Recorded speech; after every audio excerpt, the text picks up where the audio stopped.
Assalamualaikum warahmatullahi wabarakatuh. Salam sejahtera untuk kita semua.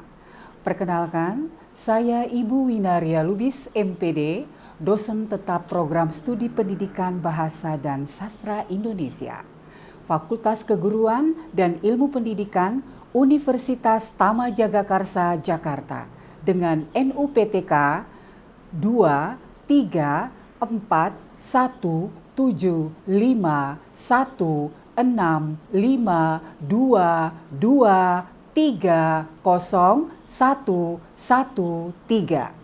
Alhamdulillah, di kesempatan ini saya sedang mengikuti proses sertifikasi dosen tahun 2026 yang diselenggarakan oleh Kemdikti Saintek yang bekerja sama dengan L2 Dikti dan PT PS. Proses sertifikasi dosen yang saya ikuti saat ini sebagai bentuk komitmen dan profesionalisme saya sebagai pengajar. Video ini dibuat sebagai pernyataan diri dosen untuk kerja Tridharma Perguruan Tinggi atau PDD UKT-PT khususnya dalam bidang pengajaran.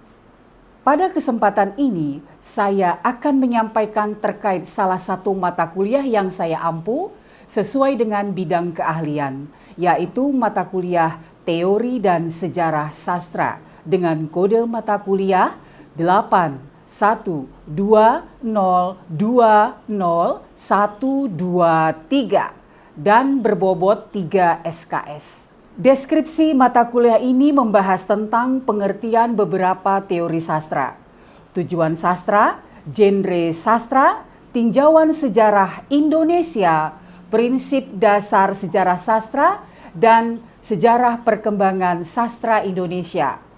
Kemudian aliran sastra, lalu mengenal dan memahami tokoh-tokoh sastra Indonesia beserta karya-karyanya. Pembelajaran mencakup konsep pemahaman terhadap karya sastra, di mana teori sastra sebagai cabang ilmu yang mempelajari prinsip, kaidah, dan struktur yang membentuk karya sastra, serta berfungsi sebagai alat atau pisau bedah untuk menganalisis makna terdalam sebuah teks. Sedangkan sejarah sastra, ilmu yang memahami perkembangan karya sastra dari masa ke masa, mengkaji periodisasi, latar belakang zaman, dan perubahan tren penulisan. Selain itu, mata kuliah ini juga berkontribusi terkait bagaimana peran sastra terhadap perkembangan karakter peserta didik. Cakupan pembelajaran mata kuliah teori dan sejarah sastra adalah: pertama, hakikat sastra; kedua, teori sastra; tiga, hubungan sastra dengan linguistik dan pendidikan; empat, genre sastra; lima, tinjauan sejarah dan perkembangan sastra; 6. Prinsip dasar sejarah sastra berdasarkan kerangka semiotika. Kemudian ketujuh, periodisasi sastra Indonesia. 8. Periodisasi sastra masa kelahiran tahun 1900 sampai 1945. Ke-9, periodisasi sastra masa perkembangan tahun 1945 hingga 1953. Ke-10, periodisasi sastra masa perkembangan tahun 1953. 11, periodisasi sastra masa perkembangan tahun 1961. Ke-12, periodisasi sastra masa reformasi hingga angkatan 2000-an. Ke-13, aliran sastra. Dan yang terakhir ke-14, kontribusi sastra terhadap perkembangan karakter peserta didik. Adapun CPL mata kuliah teori dan sejarah sastra ini adalah CPL 1, menghargai nilai kemanusiaan, melestarikan budaya, dan menjunjung tinggi nilai-nilai karya sastra Indonesia. CPL 2, menguasai konsep dasar teori sastra, misalnya teori strukturalisme, feminisme, dan postkolonialisme, serta kronologi sejarah dan periodisasi sastra Indonesia.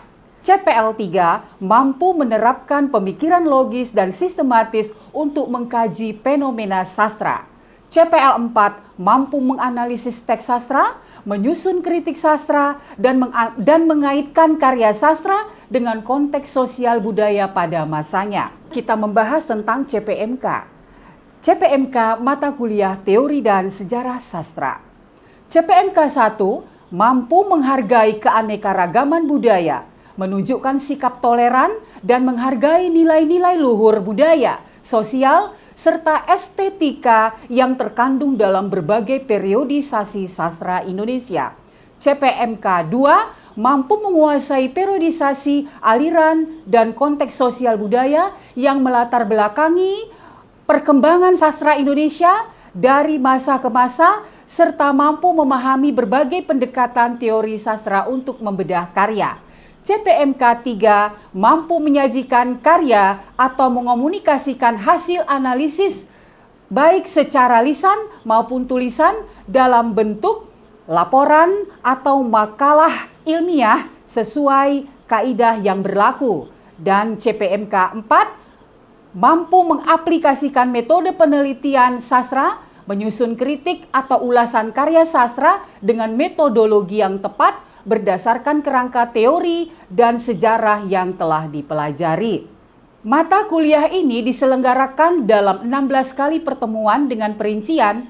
Pertemuan sampai 7 adalah penyampaian materi, pertemuan ke-8 adalah ujian tengah semester atau UTS, pertemuan 9 sampai 15 penyampaian materi, dan pertemuan ke-16 adalah ujian akhir semester atau UAS. Metode pembelajaran dilaksanakan secara blended learning, yaitu tatap muka dan daring, melalui diskusi, tanya jawab, dan presentasi interaktif di kelas. Media yang digunakan dalam pembelajaran ini adalah internet, Zoom meeting, Google Meeting, Google Drive, website, WhatsApp, dan papan tulis. Materi perkuliahan berupa modul dan salindia atau PPT diberikan dalam bentuk link atau tautan yang mengacu ke Google Drive atau ke website. Bobot penilaian bersifat akumulasi. Bobot kehadiran 20%, bobot tugas 20%, bobot nilai UTS 25%, bobot nilai UAS 35%, dan nilai akhir dibuat dalam bentuk huruf A kapital, B, C, D, atau E kapital. Dan apabila salah satu komponen bobot tidak terpenuhi, maka otomatis nilai akan mengacu kepada E. Ya, berikut adalah video pembelajaran mata kuliah teori dan sejarah sastra. Mari kita simak bersama. Assalamualaikum warahmatullahi wabarakatuh. Waalaikumsalam warahmatullahi wabarakatuh. Selamat pagi semua. Baik, semoga kita semua senantiasa dalam lindungan Tuhan yang Maha Pengasih dan Maha Penyayang. Amin, gitu dong. Amin. Baik. Nah, minggu lalu kita sudah membahas tentang hakikat sastra. Ya, minggu lalu itu sesuai dengan RPS yang kita bagi pada pertemuan pertama. Nah, di dalam hakikat sastra mungkin ada yang mengingat apa materi yang Ibu sampaikan pada minggu lalu atau tema yang berkenaan dengan materi yang Ibu sampaikan minggu lalu. Ada yang ingat? Pemahaman tentang sastra, Bu. Ya, pemahaman tentang sastra.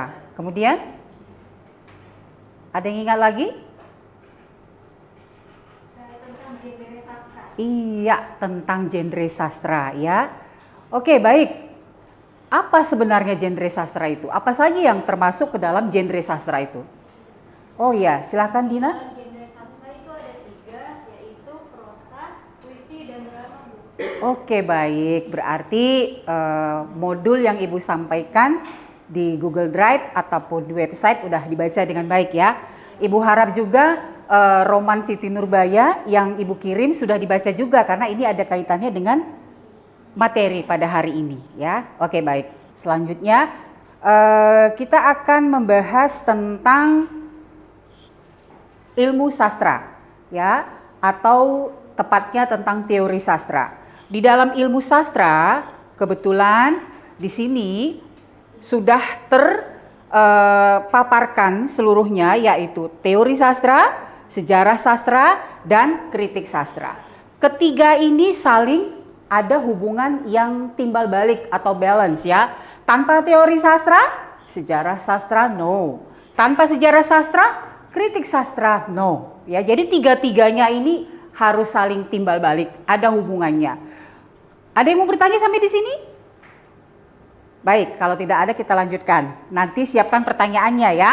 Baik, kalau kita membahas tentang teori sastra, sejarah sastra dan kritik sastra, di sini ada pembahasan tentang teori sastra.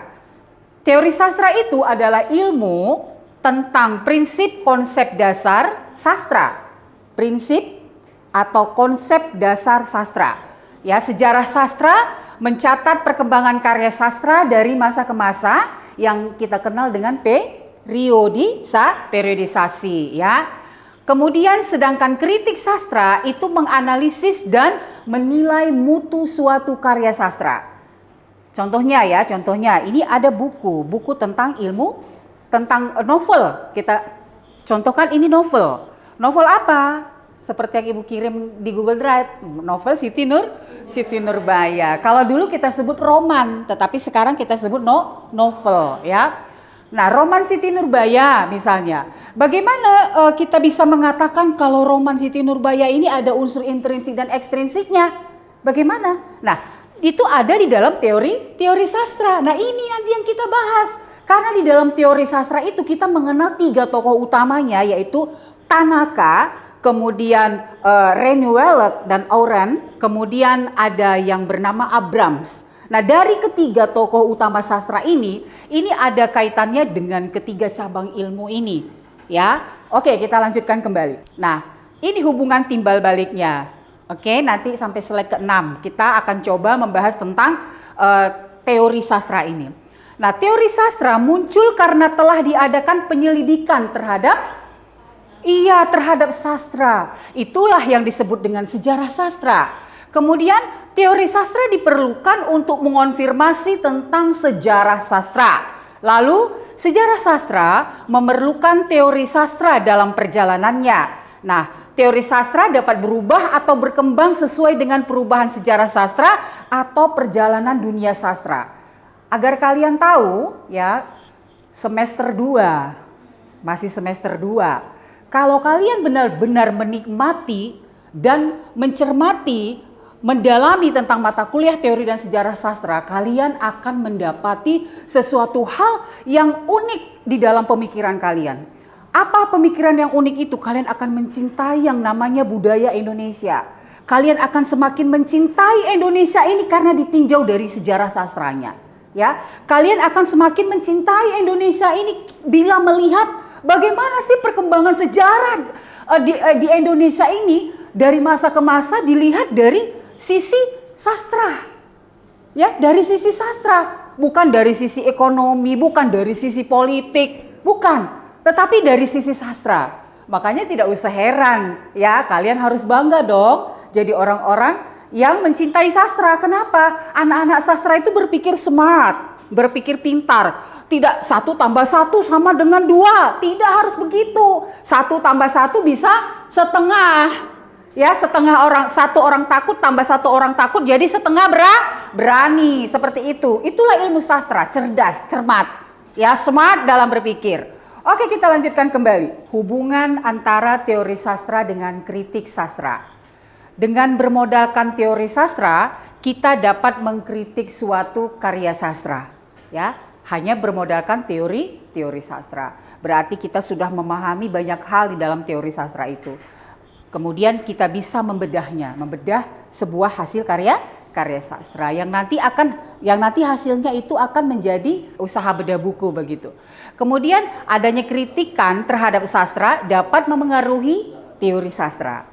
Ya, kritikan itu dapat memengaruhi teori sastra. Mungkin dari telaah atau dari temuan-temuan ya, dari temuan-temuan sehingga kita menemukan teori-teori baru di dalam pembelajaran sastra atau di dalam pelajaran sastra.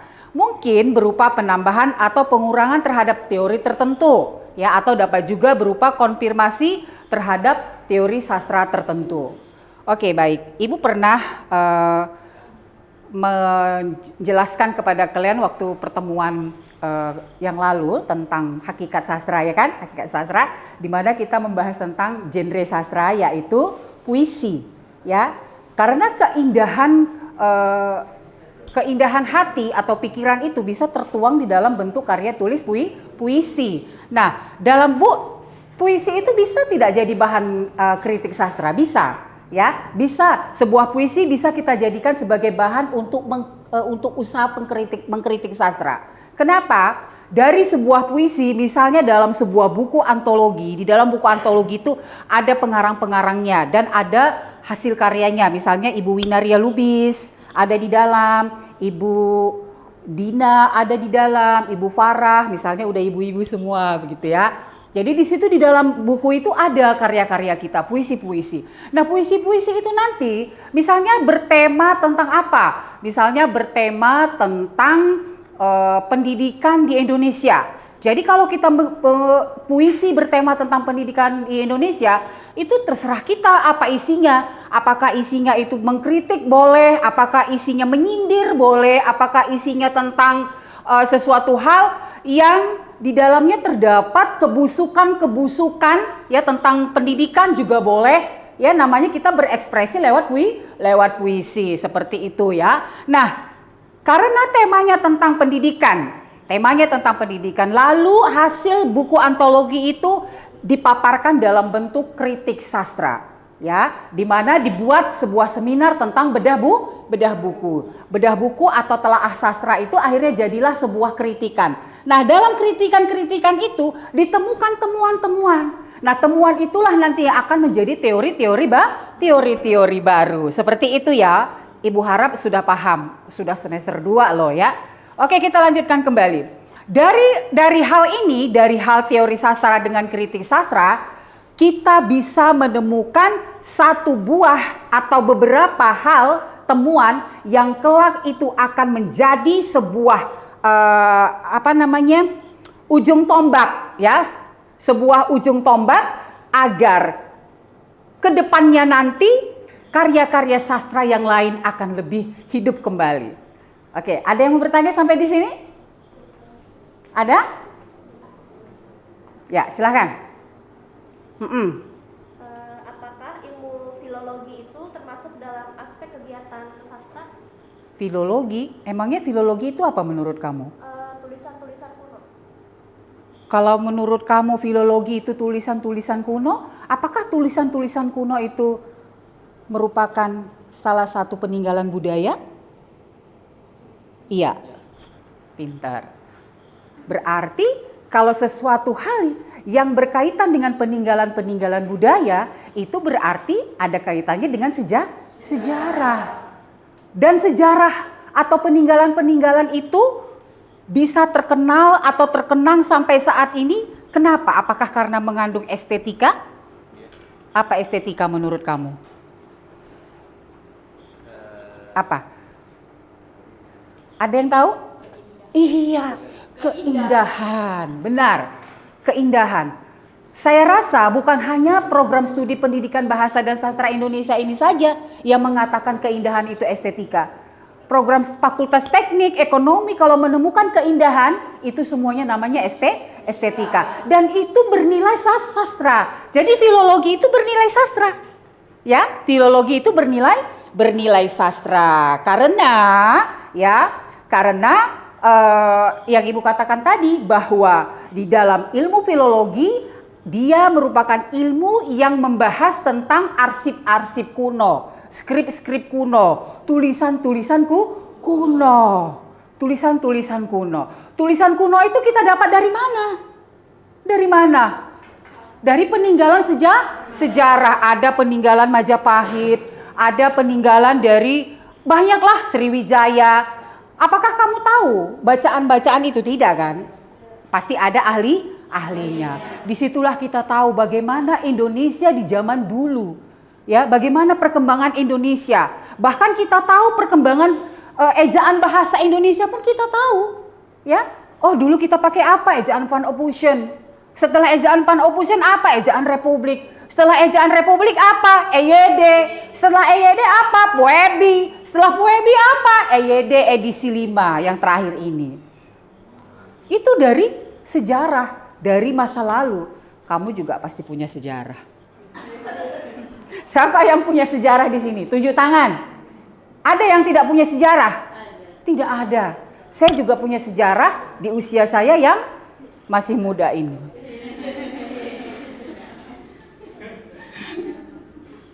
Oke, sampai di sini udah paham?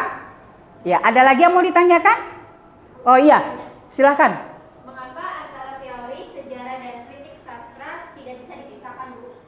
Wih, bagus sekali pertanyaannya. Kenapa Ibu katakan bagus? Tadi kan udah Ibu jelaskan sedikit. Mungkin kurang puas ya?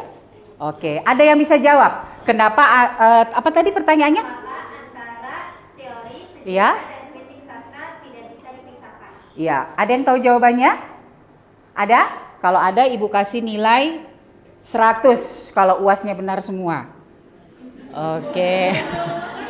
Jadi begini, tenang.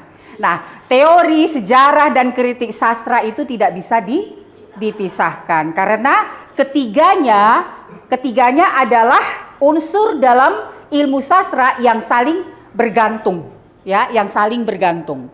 Kemudian teori itu memberi apa tadi Ibu bilang? Memberi alat analisis. Teori itu merupakan alat analisis, sejarah menceritakan atau menyimpan latar belakang masa lalu, ya, dan perkembangan kritik sastra itu menerapkan teori tentang apa tadi? Menerapkan teori tentang bagaimana menilai suatu hasil karya sastra. Nah, seperti yang Ibu katakan, contohnya seperti roman apa tadi? Siti Nurbaya. Nah, aspek sejarah dari roman Siti Nurbaya itu lahir di era keberapa? Era kapan Siti Nurbaya? Era balai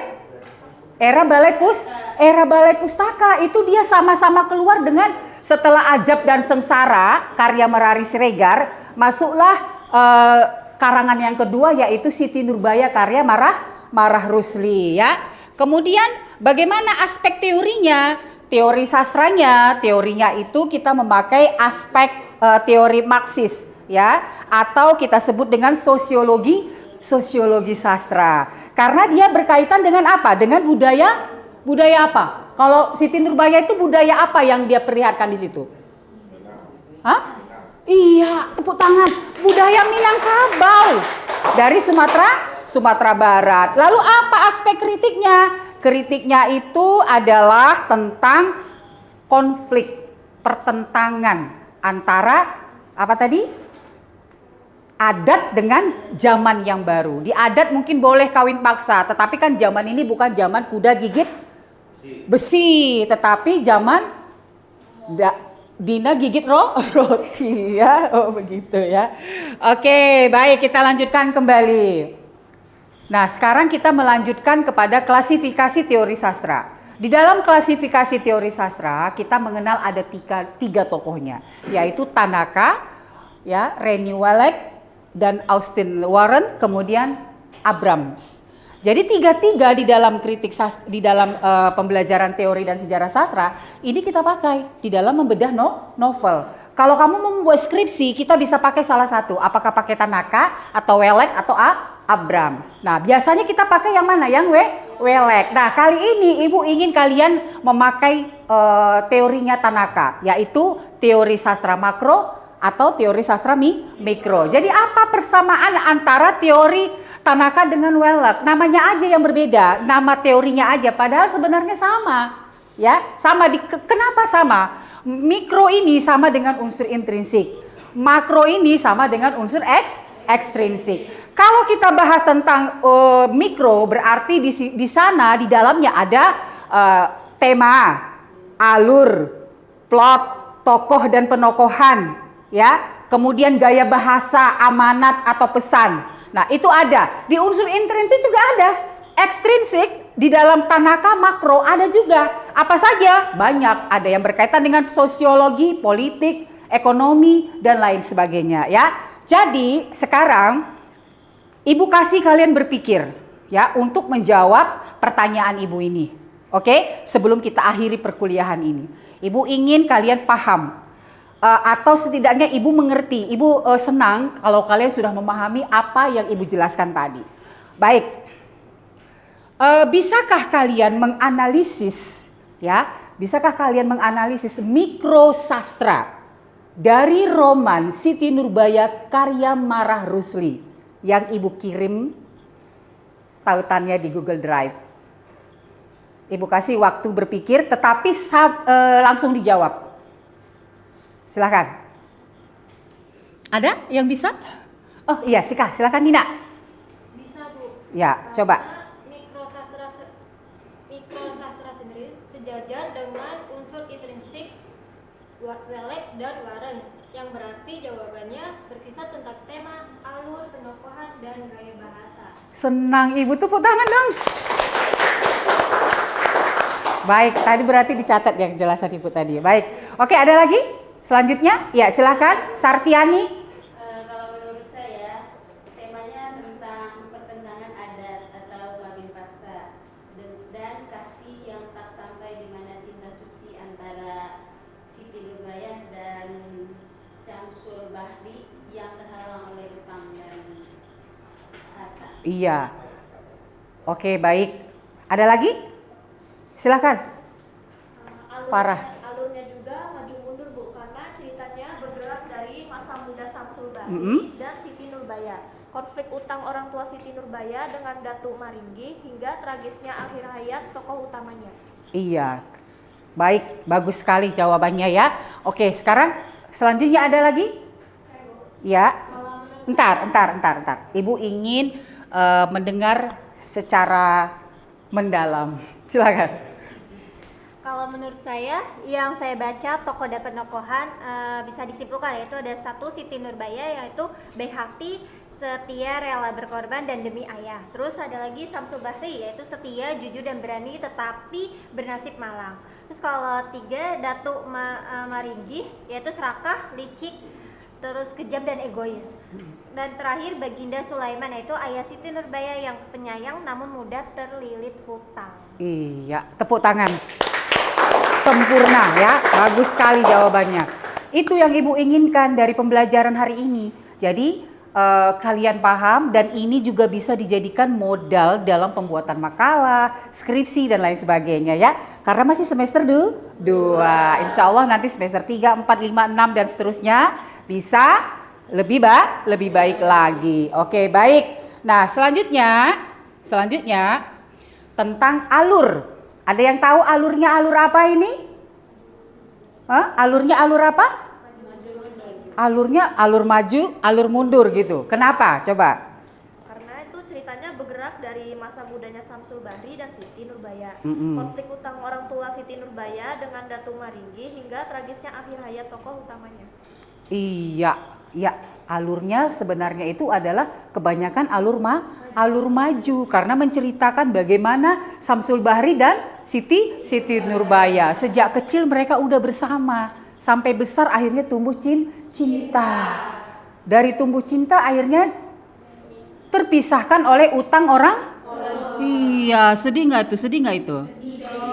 Iya, baik. Ibu rasa sudah sampai di sini dulu ya. Ibu senang sekali hari ini masuk dan Ibu sangat bangga sekali menjadi dosen kalian dan Ibu juga bangga menjadikan kalian itu sebagai mahasiswa Ibu.